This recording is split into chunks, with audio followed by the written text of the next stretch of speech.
Hello, beautiful people. You on to the last edition of The Brief live on My Media Prime Television. Today is Friday, and we are here as usual to dig several layers beneath some of the striking headlines the papers got for us this morning in Cameroon. Our focus shall be on the rising rate of pornography within the school milieu in Cameroon and what authorities are doing to ensure that this upsurge in the social ill is curbed within school milieus in Cameroon. The papers took keen interest in the measures being taken by Secondary Education Ministry of Cameroon. Audrey Zagza is around, as usual, to drill you on what the papers are saying in the French language. Bonjour, Audrey. Good morning to you, Lasha Kingsley. Bonjour à tous, fidèles téléspectateurs de Débrief. Ce matin, on parlera de cette résurgence du coronavirus au Cameroun. Un an après, le coronavirus persiste. Le Premier ministre chef du gouvernement, Joseph Dion Ngouté, a d'ailleurs tenu une réunion hier en vue de la remobilisation totale contre cette maladie ou cette pandémie. On parlera également de la déviance en milieu scolaire, précisément dans les établissements du côté de Kribi. Qu'est-ce que le gouvernement fait? Et on parlera également de ces écoles dans certaines parties du pays où on retrouve encore des élèves assis à même le sol. Délinquance en milieu scolaire, c'est d'ailleurs ce que meuble, ou alors c'est la une du journal de Mutation par lequel nous débutons ce matin. Entre les pratiques mystiques comme celle du porte-monnaie magique au lycée de Kribi en février dernier, les scènes de pornographie avec les vidéos déconcertantes tournées par des élèves du même lycée quelques semaines après, et les agressions organisées par les élèves comme celle survenue au lycée de Sang-Mélima le 4 mars dernier. Le journal de Georges Alain Boyomo fait le point. Notre confrère regrette alors que ce soit à la suite d'une série de cas que le ministre des Enseignements secondaires se penche sur le phénomène. L'intégralité de cette information est à lire à la page 9. Le même journal fait savoir que demain fera exactement un an depuis le début de cette pandémie au coronavirus. Un an donc plus tard, toujours au même niveau ou encore même pire, le virus ne cesse de muter. Lisez ce que dit le journal à ce sujet, toujours à la page 9. Allons à l'école cette fois-ci dans le Grand Nord où plus d'1 million d'élèves fréquentent étant assis à même le sol. L'œil du Sahel qui révèle cette information évoque à la fois les situations conjoncturelles et surtout le manque de volonté de la part de l'élite locale. Plus de détails à la page 22. Toujours dans le même journal, alors que la femme sera célébrée ce 8 mars, l'œil du Sahel renseigne que le pain de cette célébration coûte 16 000 francs CFA à Garoua, un montant qui laisse les populations pantois de ce côté du pays. Plus de détails à la page 4. Alors que le journal L'œil du Sahel renseigne que les élèves sont assis à même le sol dans le Grand Nord, le journal Le Quotidien, pour sa part, fait savoir que 3 établissements scolaires de la capitale régionale de l'Est ont reçu 250 tables bancs confectionnées dans le cadre du volet social du programme CD2 urbain capitale régionale. Terminons donc avec le jour de Aman Mana qui revient sur cette information relativement à la récente décision de la FIFA qui condamne l'instance dirigeante du football camerounais à reverser un montant de 207 millions de francs CFA à Clarence Seedorf pour licenciement abusif du banc de touche des Lions indomptables. Il était indiqué que le Cameroun au cours des 5 dernières années a perdu plus d'1 milliard pour des ruptures de contrat.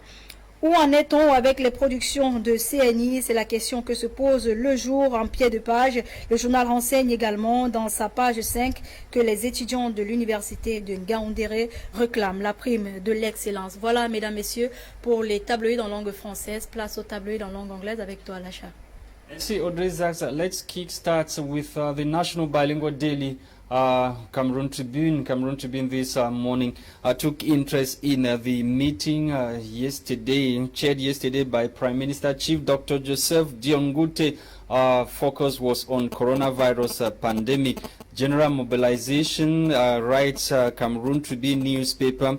Yesterday, Prime Minister Chief Dr. Joseph Dion Ngouté presided over an evaluation meeting concerning the various measures put in place by the government of Cameroon to curb the spread of coronavirus, pandemic, Prime Minister instructed the Minister of Communication to reactivate mechanism put in place to sensitize Cameroonians on the pandemic in the country. More details on page 3 of this edition of the newspaper, as death toll and infections rate of the pandemic keeps increasing.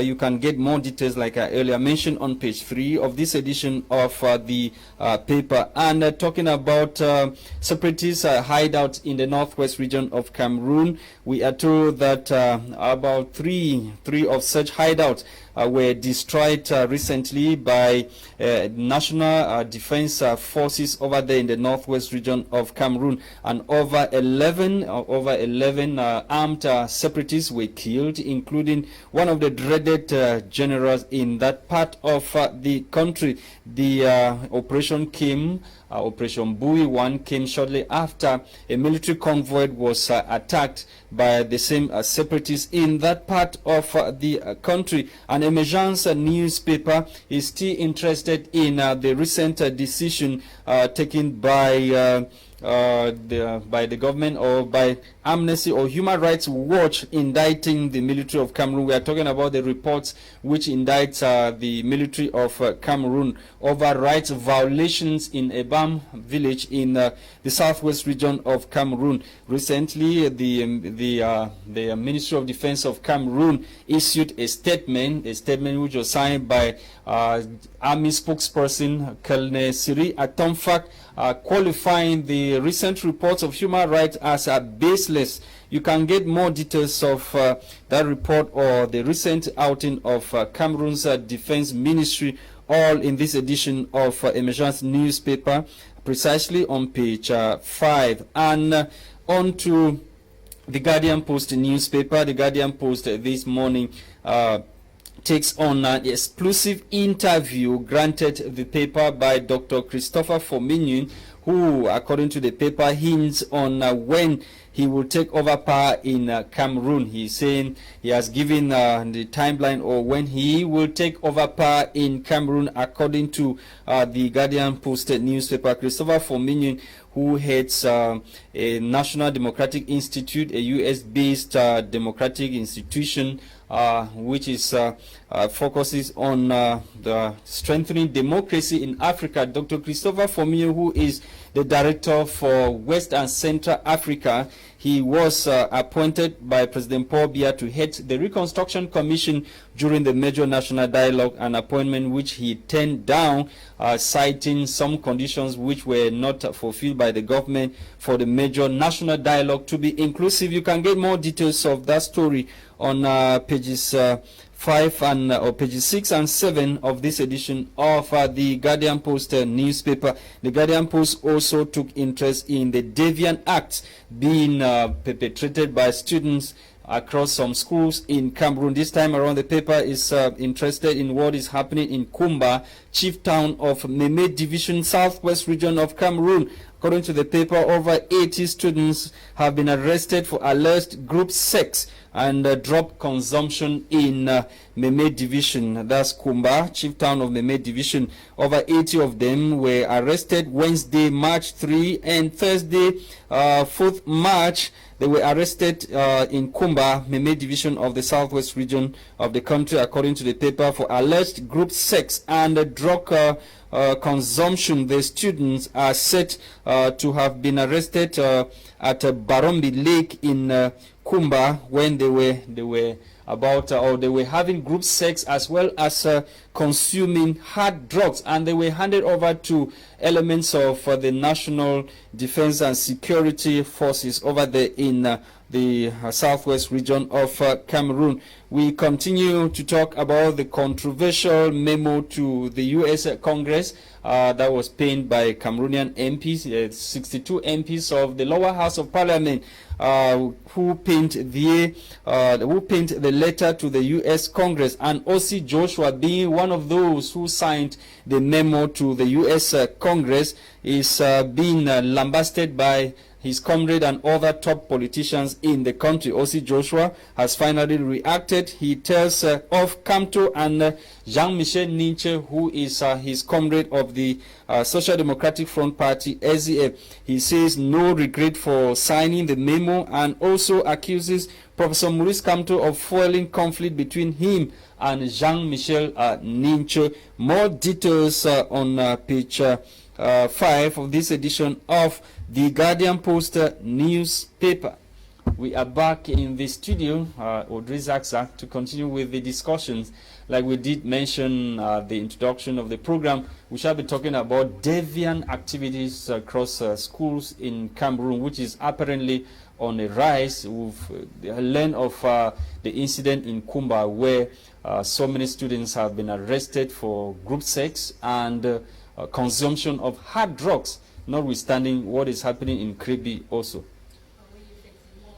Kingsley, eh bien une vidéo obscène de certains élèves dans les lycées ou alors le lycée bilingue de Kribi a fait éruption sur les réseaux sociaux et a, n'est-ce pas, suscité l'indignation des Camerounais. La ministre de l'Éducation secondaire a d'ailleurs pris certaines mesures, mais beaucoup se posent la question de savoir est-ce qu'il fallait qu'on en arrive là pour que des mesures soient prises. Bonjour à vous, Madame Yembel. Bonjour Audrey. Bonjour Lacha. Bonjour à vos nombreux téléspectateurs.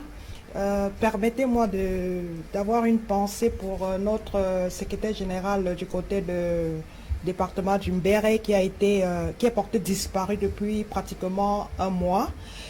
Toutes les recherches faites pour le retrouver sont restées vaines.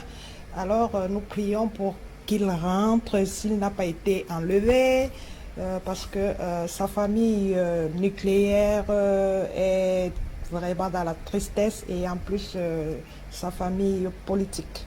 We hope the authorities of security forces are very much aware. They are already on the know to investigate and probably find the accommodation. Oui, l'achat, en fait, ils sont sur le cours des recherches, mais jusqu'ici, rien n'a filtré.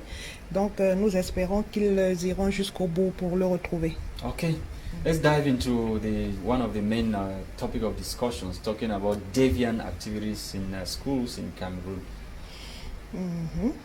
Ok, voilà, le problème est très très grave. Le problème est vraiment très très grave et nous nous étonnons vraiment du fait que c'est quand la situation s'empire que les autorités commencent à prendre des mesures. Vous êtes sans ignorer que depuis un certain temps, nous assistons à des violences à l'école. Vous avez des élèves qui assassinent les professeurs, vous avez des élèves qui agressent les autres élèves, vous avez des élèves qui agressent des cadres et maintenant vous avez des élèves qui carrément dans des salles de classe s'adonnent à des activités pornographiques. Et là, vous avez eu le cas de celui qui a agressé à la machette à Saint-Mélimé pratiquement 3 ou 4 jours. Il a carrément braqué. Il a braqué avec une machette, pris l'argent, partir. Et les autres se sont mis à sa poursuite. Bon, finalement, il a été rattrapé, heureusement. Donc, l'heure est tellement grave qu'il faut... Alors qu'à nos époques, on partait avec les machettes à l'école pour travailler.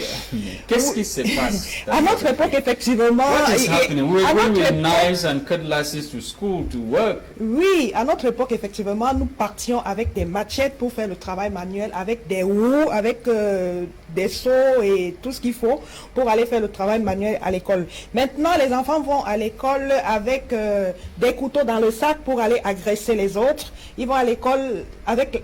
je sais pas, avec des machettes peut-être. Mais le problème, c'est que avec le développement, à notre époque, il n'y avait pas Internet, il n'y avait pas les réseaux sociaux, il n'y avait pas toutes ces nouvelles technologies qui font que les enfants, sans contrôle des parents, qui ont eux-mêmes, je ne dirais pas démissionné, mais qui sont occupés à chercher, à aller travailler pour chercher de l'argent pour nourrir leur progéniture.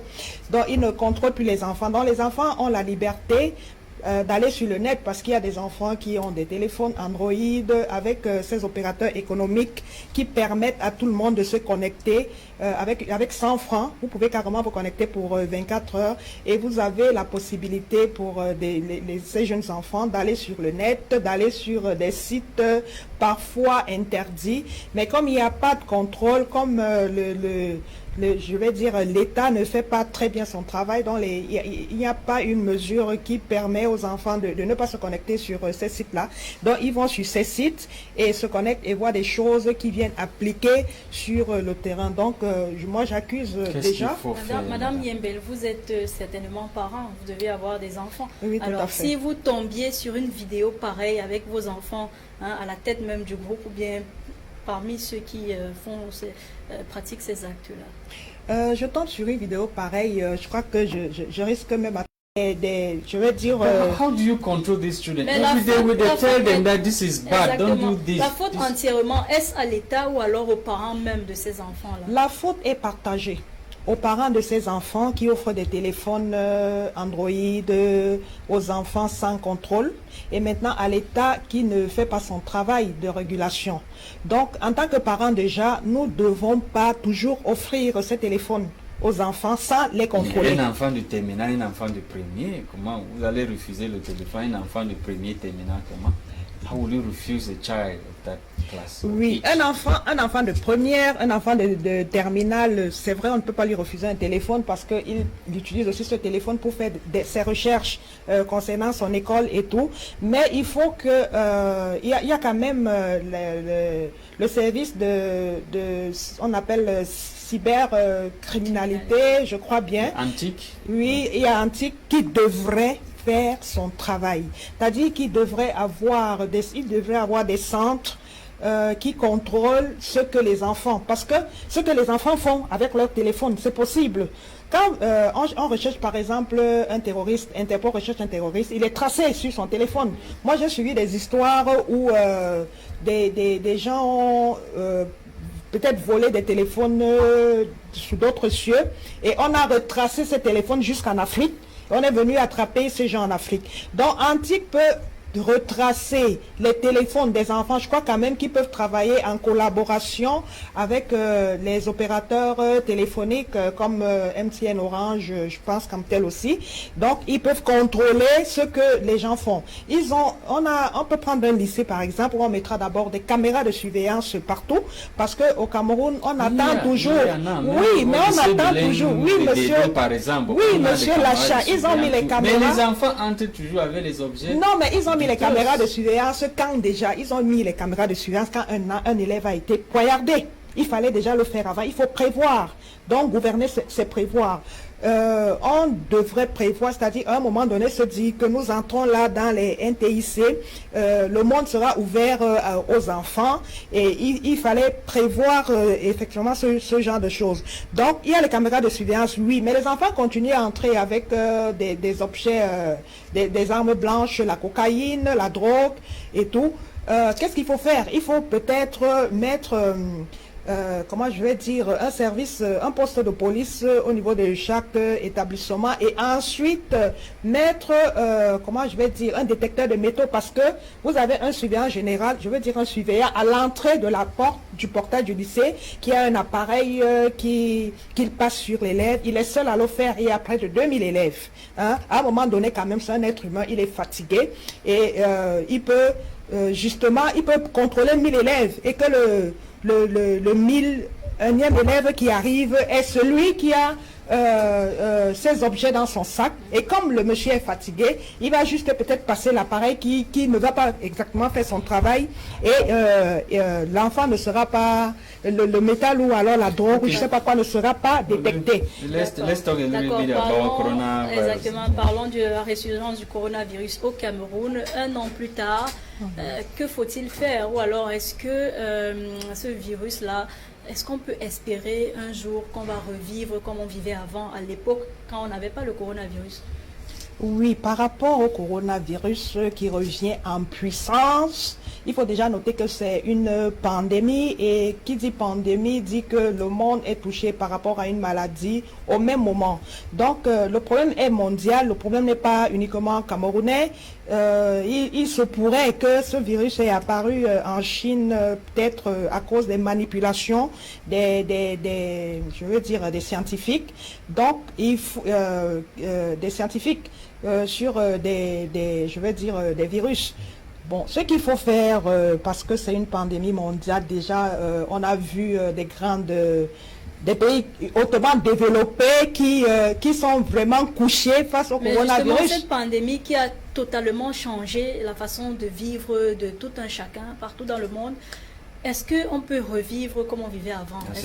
On voit le Premier ministre appelle les ministres de la communication et la santé publique de réactiver les mécanismes de la communication. Oui, l'achat, nous pouvons revivre comme avant si et seulement si la population camerounaise redevient consciente que le virus est revenu peut-être avec une mutation. Si le public, si la population se remet à suivre les mesures barrières, les premières mesures barrières qui ont été édictées, la population va suivre.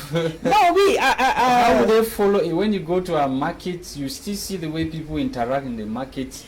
It's as if coronavirus has specific areas or places where the virus... L'achat, quand la maladie est apparue en mars 2020 au Cameroun, il y a eu tout un random, toute une communication par rapport à ce virus, ce qui fait que les gens ont pris conscience de ce virus. Donc les gens allaient au marché avec des masques. Vous aviez à l'entrée de certains marchés de l'eau et du savon pour désinfecter vos mains. À un moment donné, on a vu des communiqués passer où on disait que le marché sera fermé jeudi ou vendredi pour désinfection. Donc il faudrait que ces mesures soient remises sur le marché, et pour que les gens comprennent effectivement que la maladie... 25 000 à 35 000, hein? Oui, on est passé de 25 000 à 35 000 parce que les gens ont relâché. À un moment donné, tout a été relâché parce que à un moment donné, les gens se sont dit que on a vaincu la maladie. Il y a même le gouvernement qui faisait la communication dans ce sens. Il y a par exemple la directrice de l'OMS qui est arrivée, qui a dit que vraiment, elle ne sait pas, l'Afrique a été épargnée, et les gens ont cru que la maladie est partie. Ils ont lâché les mesures barrières, ils ne respectent plus la distanciation sociale, le port de masque même, on ne voit plus les gens marcher avec le masque, ce qui fait que ça refait que les gens se sont recontaminés. Il y a certains gens qui ne croient.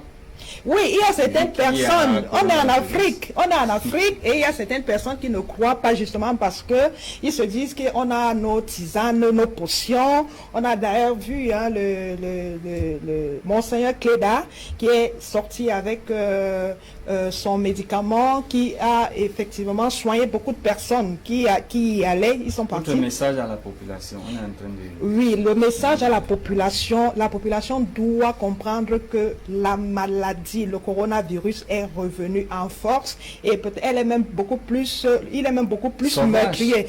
Donc, beaucoup plus meurtrier. Donc, ils doivent rentrer aux mesures barrières, distanciation sociale, port du masque, lavage des mains. Et dès qu'ils ressentent un petit symptôme un peu déplacé là, qu'ils aillent directement dans un centre agréé pour se faire dépister. En une minute, s'il vous plaît, ces écoles dans le Grand Nord, dans le Grand Nord, où on retrouve encore des établissements sans bancs, sans chaises, des enfants qui s'asseyent à même le sol. Est-ce que dans le Grand Nord, les enfants n'ont pas le droit à une éducation aussi? Tous les enfants ont le droit à une éducation, Audrey. Tous les enfants du monde ont le droit à l'éducation. Alors, ce qu'il faut faire très rapidement... Il y a même dans le village de l'ancien ministre de la Communication, Issa Chiroma, lui-même est parti visiter une école là. Je lui ai vu dans une école là où oui, Issa Chiroma qui est parti visiter l'école a gagné suffisamment d'argent dans l'administration camerounaise, puisqu'il travaille depuis. C'est des gens qui devraient faire des dons aux écoles, au lieu de passer le temps à crier RDPC et à financer les campagnes du RDPC. Ces gens-là, ces élites-là devraient prendre l'éducation. Qu'est-ce qui les empêche? On ne sait pas ce qui les empêche d'éduquer les enfants. Peut-être parce qu'ils veulent garder un certain élitisme. Okay. Un certain élitisme pour paraître toujours les mêmes personnes. Donc il faut qu'ils financent pour l'éducation des Thank enfants. you very dans les much, grands Madame mandats. Yembe, for Et coming. c'est sur ces Merci. paroles de Madame Yembel que nous mettons un terme à l'édition de ce jour. Madame, Messieurs, c'était des briefs pour vous. Restez scotchés pour plus sur My Media Prime Television. Thank you, televiewers. Have a great weekend. The program was produced by Christian Tebon. For presentation with Bino Rizaks and myself, Lasha Kingsley. Bye-bye.